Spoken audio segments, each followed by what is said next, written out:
A metallic block with a mass of 75 grams is placed on an inclined plane at an angle of 30 degrees, sliding down without acceleration.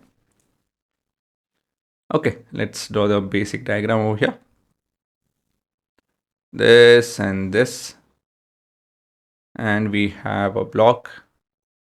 And we have this going down. And this is 75. This is gram, by the way. So this will be 0.75 Newton.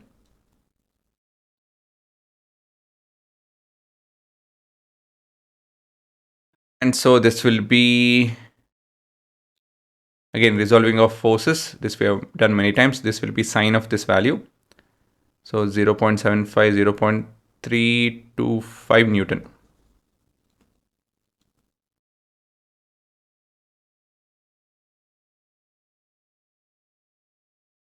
.325 Newton, and this will be 0.325 root of 3 Newton. So there is where, okay, so with this scenario, the object just starts to slide without acceleration. So what is that we are looking at, and from here, what is that we can figure out working?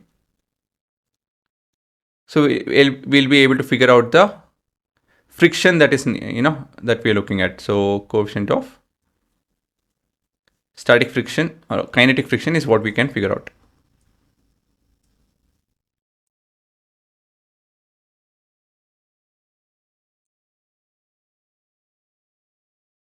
Okay, friction. So how is that we can do that? Well, let me draw the diagram again. So this is 325 Newton. Then this will be 0.325 root 3. This is your direction of friction. It'll try to oppose the sliding. That's what it will do. And this is the case. Okay, it depends on the normal. So that's your normal. That's because of the gravitational, a component of the gravity, and so on and so forth. So applying Newton's second law along the slope. And so we have 0.325. If I consider down as positive, up as positive, minus Fs max.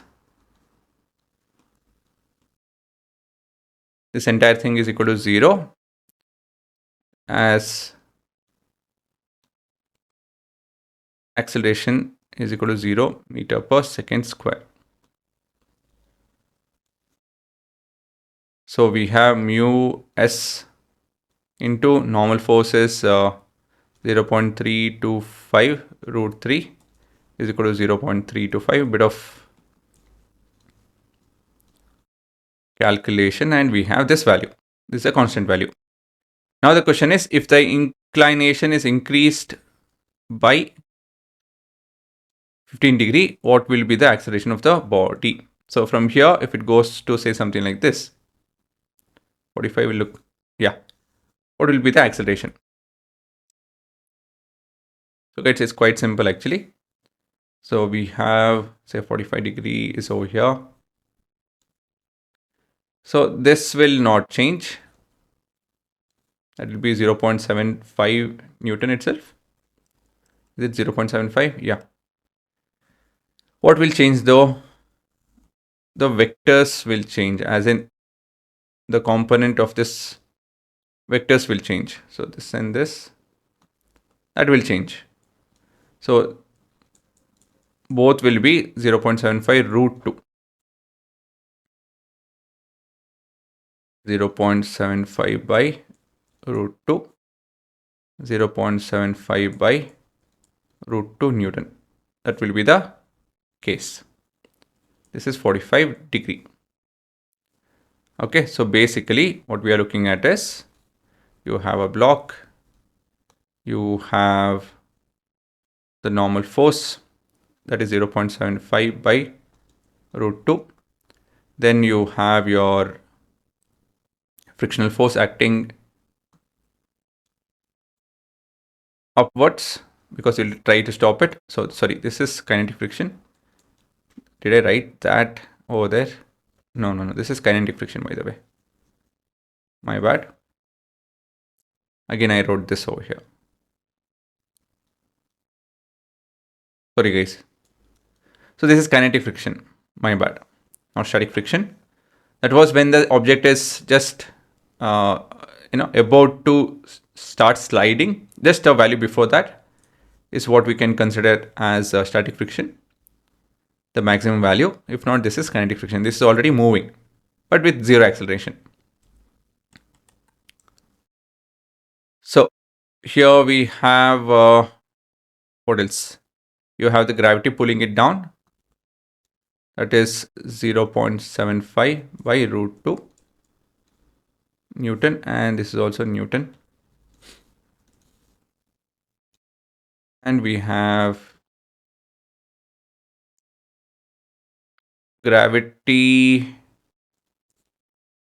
pull, yeah, by the gravity. So this is your diagram basically. And this angle is 45 degree. So I hope you guys know this, how to do this. I'll just do it quickly. So this is your slope. This is the gravity, right? This is 90 degree.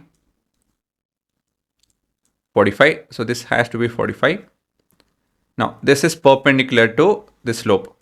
So basically this is 90 degree. So this entire thing is 90 degree. So this has to be 45 degree. Again, you can pause and have a look fast. Done. And now on to the calculation. So this being the case, let's look at the net force. So applying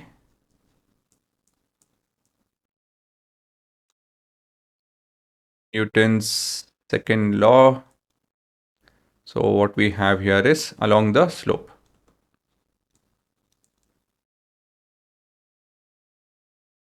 So all of this forces, that is 0.75 by root 2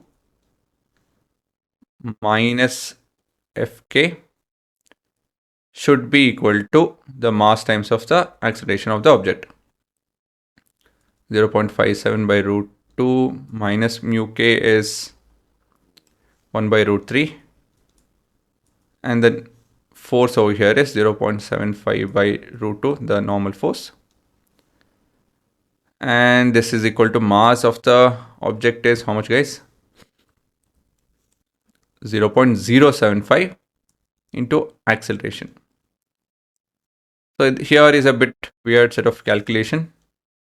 So this is if 1za, this is 10za, this is 10za. So 10 by root 2. But with calculator, it's okay. 10 by root 6. So this is apparently 2.99 meter per second square. Okay, the same thing again and again. There's nothing happening over here. Just that here mu s had to be found and then applied over here. That's it. If not, it's the same thing again and again. So only thing is understand how this is 30 degree and learn to resolve things faster and write a neater diagram.